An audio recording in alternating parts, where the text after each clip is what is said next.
Hello good evening everyone, my name is Shubham Jagdish and welcome back to the channel. तो भाई आज मैं आपको ये बताने जा रहा हूं कि आपको किसी भी सब्जेक्ट का यहां से रिवीजन कैसे स्टार्ट करना चाहिए।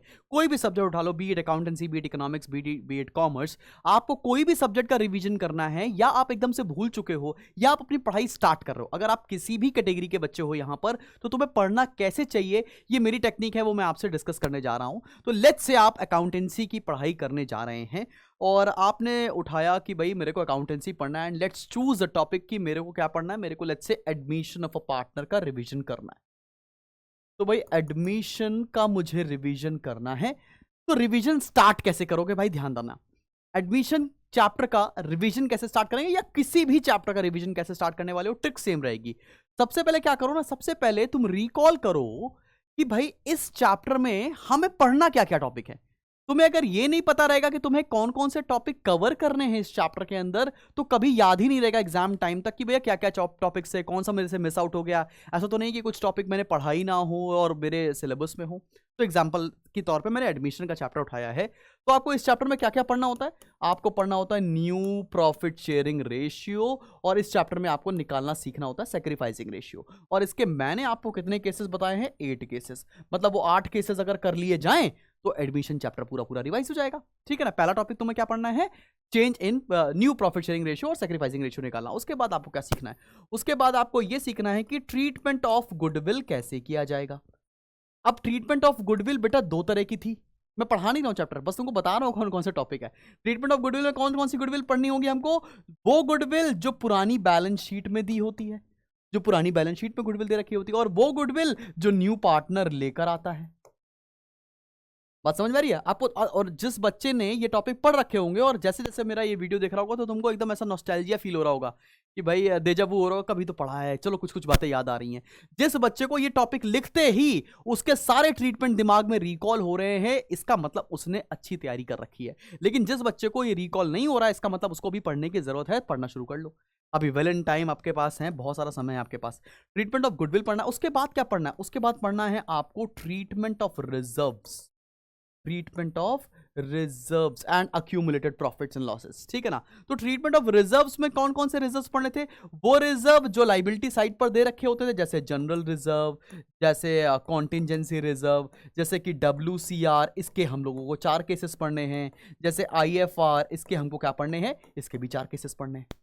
ठीक है ना। तो आपको रिकॉल हो रहा है कि भैया हमें क्या पढ़ना था एडमिशन में, हमें न्यू प्रॉफिट शेयरिंग रेशियो निकालना सीखना था, सेक्रीफाइसिंग रेशियो निकालना सीखना था, और सर ने बताया था कि उसके 8 केसेस होने वाले हैं, तो वो 8 केसेस पढ़ने थे। उसके बाद हमें पढ़ना था treatment of goodwill. Treatment of goodwill दो तरह का होता है, जब पुरानी बैलेंस शीट पे गुडविल दी होती है तो क्या करते हैं, और नया पार्टनर जब गुडविल लेकर आता है तो क्या करते हैं, या नया पार्टनर गुडविल जब कैश में लेकर नहीं आता है तो क्या करते हैं। तो ऐसी सी बातें याद आएंगी, MCQ के लिए बहुत सारी हेल्प होने वाली है आपको। उसका ट्रीटमेंट ऑफ रिजर्व्स पढ़ना था। ट्रीटमेंट ऑफ रिजर्व्स में क्या था, वो रिजर्व जो लाइबिलिटी साइड पे दिए होते हैं, जैसे जनरल रिजर्व, कंटिजेंसी रिजर्व, और WCR के 4 केसेस होते हैं, IFR के 4 केसेस होते हैं। क्या 4 केसेस होते हैं वो तुम्हें रिकॉल करना पड़ेगा। और एक और बात बताई थी कि सर एम्प्लॉय प्रोविडेंट फंड कभी भी पार्टनर्स के बीच में डिस्ट्रीब्यूट नहीं होता है, एक ये भी पॉइंट पढ़ना था हमको। और हमें क्या पढ़ना था इस चैप्टर के अंदर, हमें पढ़ना थे जो जो अक्यूमुलेटेड लॉसेस हमको दे रखे होते हैं asset side of balance sheet में, जैसे क्या, डेफर्ड रेवेन्यू एक्सपेंडिचर। ठीक है ना।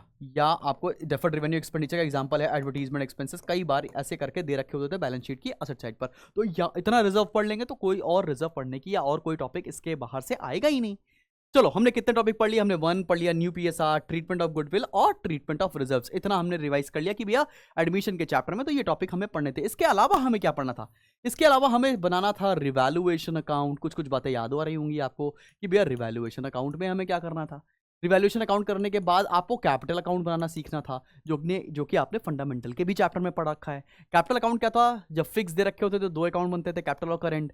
और जब फ्लक्चुएटिंग दे रखा होता तो एक अकाउंट बनता था, उसका नाम क्या था भाई, केवल कैपिटल अकाउंट। उसके बाद कैपिटल अकाउंट पढ़ना था। उसके बाद अगला ही टॉपिक है एडजस्टमेंट ऑफ कैपिटल।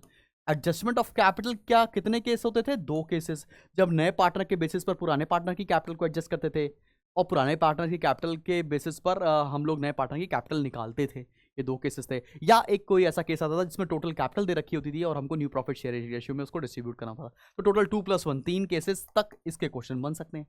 ये भी पढ़ लिया। अब इसके बाद सोचो कि हमें एडमिशन में और पढ़ना क्या था। इसके बाद एक और टॉपिक था हिडन गुडविल। हिडन गुडविल के क्वेश्चंस करने थे। इसके अलावा कोई टॉपिक तुमको याद आ रहा है जो तुमको एडमिशन के चैप्टर में पढ़ना था? भाई मेरे हिसाब से तो कोई और टॉपिक पढ़ना नहीं था। हो सकता है मैं भी कोई टॉपिक मिस कर रहा हूं, लेकिन 99% आपने टॉपिक्स लिख डाले जो आपको एडमिशन के चैप्टर में पढ़ने थे। लेट्स से अगर जो बच्चा पढ़ाई करना शुरू कर रहा है तो वो कैसे करेगा? वो न्यू पीएसआर का जाएगा, प्लेलिस्ट पे जाके उसने वीडियो देखा और वीडियो देखने के बाद जो मैंने 8 क्वेश्चंस कराए थे वो कर लेगा, उसका प्रिपरेशन हो जाएगा। जिसको ट्रीटमेंट ऑफ गुडविल नहीं पता है उसके क्वेश्चंस मैंने सब करा रखे, लाइन बाय लाइन वीडियो डाल रखा है, प्लेलिस्ट बनी हुई, जाके तुम देख सकते हो अभी से तैयारी करने के लिए।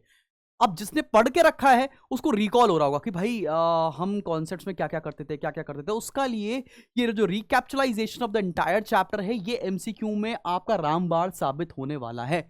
अगर आपको हर चैप्टर में ये पता है कि कितने टॉपिक पढ़ने हैं और उस टॉपिक के अंदर क्या क्या है, ये एक अच्छे से आपने माइंड मैप बना रखा है, 100% आप अच्छा करने वाले हो। Beat accountancy, beat economics, beat commerce, कोई भी तीनों सब्जेक्ट में कुछ भी अटेम्प्ट करने वाले हो, सब में ये कारगर साबित होगा। अच्छा, इसकी पढ़ाई को ये जो लेवल ऑफ जो हमारी प्रिपरेशन इसको नेक्स्ट लेवल कैसे लेके जाएं? नेक्स्ट लेवल ले जाने का तरीका ये है कि मैं इसमें से पूरे चैप्टर में से अगर आपसे ये बोलूं कि भाई मैं तुम्हें 10 क्वेश्चन बना के दे रहा हूं, फुल फ्लेजेड, एमसीक्यू एमसीक्यू नहीं, तुमने एक कॉन्सेप्ट प्रिपेयर कर लिया और मैं बोलूंगा इस कॉन्सेप्ट के ऊपर तुम्हें 10 क्वेश्चन में दे रहा हूं, और अगर तुम वो 10 क्वेश्चन लगा लेते हो, प्रैक्टिस कर लेते हो किसी भी तरह, या मैं आपको सॉल्व करवा देता हूं वो 10 के 10 क्वेश्चन, तो एडमिशन से कोई भी क्वेश्चन आ जाए मेरे भाई, एडमिशन से कोई दुनिया का क्वेश्चन आ जाए तुम सब कर डालोगे। तो ये रही मेरी मेहनत। तुम्हारी मेहनत क्या है? तुमने ये कॉन्सेप्ट अभी से रिवाइज कर लिया। मेरी मेहनत क्या है? वो तुम्हें 10 क्वेश्चन बना के देना, साथ में सोल्यूशन देना। अगर इस सब चीज के लिए तैयार हो तो मैंने तुमको बता रखा है मेरी लाइव क्लासेस शुरू होने वाली है एग्जाम के बीच में। तब तक तुम्हें क्या करना, अगर तुम्हें अभी से प्रिपरेशन नहीं की है तो कर डालो, अगर टॉपिक रिवाइज नहीं किए हैं तो रिवाइज कर डालो। कहाँ से रिवाइज करोगे? सारे के सारे चैप्टर्स के हमने यूट्यूब वीडियो डाल रखे हैं, आप जाओ अभी प्रिपरेशन करो, और साथ साथ में रिवीजन का जब समय आएगा तो बैठना मेरे साथ, मैं सब रिवाइज कराने वाला हूँ। और अगर अभी तक तुमने टेलीग्राम ग्रुप ज्वाइन नहीं किया है तो कर लो, उसमें मैं हर दिन पर 3 क्वेश्चन दे रहा हूँ, एक अकाउंटेंसी का, एक इकोनॉमिक्स का और एक कॉमर्स का, साथ में उसका सोल्यूशन दे रहा हूँ। और सोल्यूशन में कुछ तो वीडियो लेक्चर्स भी दे देता हूँ कि भैया ये वाला क्वेश्चन यहाँ मैंने पढ़ाया है, जरा देख लो, ठीक है ना। तो दिस वे हम वो भी हेल्प कर रहे हैं आप सबकी। कुछ और एक्सपेक्टेशन हो रही हो कि नहीं भैया मेरी पढ़ाई को सर और अच्छा करने के लिए हमारी तरफ से ये सजेशन है, तो आप मेरे को ज़रूर बताइए। टर्म 1 की जिम्मेदारी मैंने ली है रिविजन की, तो पूरा पूरा रिविजन मैं आपको कराने वाला हूँ। 2 चीज़ों का ध्यान रखें यहाँ से। पहली बात, सीज़न चेंज हो रहा है, तबीयत खराब होगी, डेंगू बहुत फैल रहा है, तो भाई अपनी तबीयत ठीक कर रखो। अगर तबीयत खराब हो जाएगी, रिजल्ट खराब हो जाने वाला है, उसमें आपके पास कोई एक्सक्यूज़ नहीं मिलेगा। तो पहली बात तो ये अपना ख्याल रखें बहुत ज़्यादा इस समय, बिकॉज बोर्ड एग्जाम्स 22 तारीख से लाइंड अप हैं आपके। दूसरी बात यह है कि अपना समय इस समय वेस्ट करना बंद कर दे। मैं प्रीचर की तरह साउंड नहीं करना चाहता हूं, आप कहीं पर भी समय बर्बाद कर रहे हो तो उसको रोक दें बिल्कुल कि नहीं, मेरे को नहीं करना है। और कुछ बच्चे ऐसे होंगे जिनका डिस्ट्रैक्शन लेवल एकदम पीक पर होगा, वो बैठ ही नहीं पाते होंगे पढ़ने के लिए। उन्हें क्या करना है, उनको 2 एक ऐसे छोटे छोटे से चार्ट बना लेने हैं, जैसे A4 शीट्स होती है ना बेटा, A4 शीट्स में होती है कि मैंने आज 24 में से 12 घंटे खराब किए हैं, ऐसा लिख लो। 24 में से 12 घंटे खराब किए हैं, मेरा सिलेक्शन कहीं पर भी नहीं होगा और इसके लिए केवल मैं जिम्मेदार हूं। और वो शीट लो और जहां पढ़ते हो उसके सामने चस्पा कर दो, चिपका दो। जिस दिन तुम एक दिन में 24 घंटे में से 12 घंटे से ज्यादा पढ़ना, उसी दिन तुम वो डेट शीट लगा देना, वो शीट लगा देना कि आज मैंने 12 घंटे से ज्यादा, मतलब 50% ऑफ द डे तुमने पढ़ाई के लिए डिवोट किया है, तो मेरा सिलेक्शन तो 100% होगा। तो 2 चार्ट होंगे, ठीक है ना, एक सिलेक्शन नहीं होने वाला और एक सिलेक्शन होने वाला, मेरे परसेंटेज अच्छे आने वाला। तो देखना तुम्हारा कितनी दिन, तो दोनों चार्ट में तुमने, जैसे कि लेट्स से आज तारीख होने वाली है 14 नवंबर, 13-14 नवंबर हो रही, कल चिल्ड्रंस डे भी होने वाला है, तो 13 नवंबर को तुमने, 14 नवंबर से तुमने पढ़ाई करना शुरू किया, तो 2 चार्ट तुमने सामने सामने लगाए हुए हैं, तुम देखना और दोनों चार्ट में करने क्या वाले हो। जैसा सिंपल सा एक चीज बताता हूँ थोड़ा, और चलो कंफ्यूजन हो रहा होगा कि भाई ऐसे ऐसे 2 A4 शीट ले लेना, और यहाँ अपनी लैंग्वेज में, तुम अगर बंगाली तो बंगाली में लिखना, तुम पंजाबी पंजाबी में लिख लो, जो तुम्हारी मदर टंग है उसमें लिख लो कि भाई मैंने आज एक दिन में 50% दिन 12 घंटे से कम पढ़ाई की है, मैंने अपना पूरा दिन बर्बाद किया है, मेरा कहीं पर भी एडमिशन नहीं होगा और इसके लिए मैं जिम्मेदार हूं। आप ऐसे लिख लीजिए, ठीक है ना। और इसके नीचे जितने भी दिन आपने दिन बर्बाद किए, जैसे 13 तारीख आई, 14 तारीख आई, 14 तारीख में तुमने क्या किया, तुमने कुछ भी पढ़ाई नहीं की, यहाँ लिख देना 14 नवंबर बर्बाद किया। और इस पेज पे क्या लिखोगे, इस पेज पे लिखोगे कि मैंने आज 12 घंटे से ज्यादा, अपने आधे दिन से ज्यादा अपनी तरक्की के लिए काम किया है, मेरे तो 100% है कि भैया मैं तो सक्सेस पाऊंगा जिंदगी में, मेरा सिलेक्शन होगा 110%। लेट्स से तुमने 15 तारीख को ऐसे पढ़ाई की तो 15 तारीख यहाँ लिख देना। At the end of the day जब तुम पेपर देने जा रहे होगे लेट्स से कभी भी होगा तुम्हारा पेपर, मैं अकाउंट्स की बात करता हूँ, तो 20 दिसंबर को अगर तुम्हारा पेपर है तो तुम चेक करना ज़्यादा दिन तुमने कहाँ स्पेंड किए हैं। अगर तुमने यहाँ पर 14, 16, 17, 18 यहाँ पर दिन भरे हुए हैं और यहाँ दिन कम है, तुमको अपना रिजल्ट पहले से पता होगा, ठीक है। और यहाँ पर अगर दिन ज़्यादा बड़े हुए हैं कि 15 तारीख को भी तुमने आज ज़्यादा पढ़ाई की, 16 को भी पढ़ाई की, 17 को भी पढ़ाई की, ज़्यादा दिन इधर भरे हुए हैं, तो 110% बता रहा हूँ तुम्हारा रिजल्ट बहुत अच्छा आने वाला है। ईजी और सिंपल तरीका है अपने आप की प्रिपरेशन को खुद जज करने का। 2 चार्ट लगाओ और देखो तुमने दोनों चार्ट के हिसाब से किस वाले चार्ट पे तुम बिलोंग करते हो। जिस चार्ट को बिलोंग करते होगे उसी चार्ट का हिसाब से तुम्हारा रिजल्ट आएगा। ये अभी वाला रिजल्ट या जिंदगी का रिजल्ट उसी चार्ट के हिसाब से आने वाला है। ज़्यादा बातें नहीं करूंगा, वीडियो ऑलरेडी बहुत बड़ा हो चुका है। अगर मेरी यहाँ पर कोई भी बात समझ में आई हो, तुमको कुछ भी ठीक लगा हो, तो अपने दोस्तों से शेयर करो और अपनी लाइफ में उसको इंप्लीमेंट करो।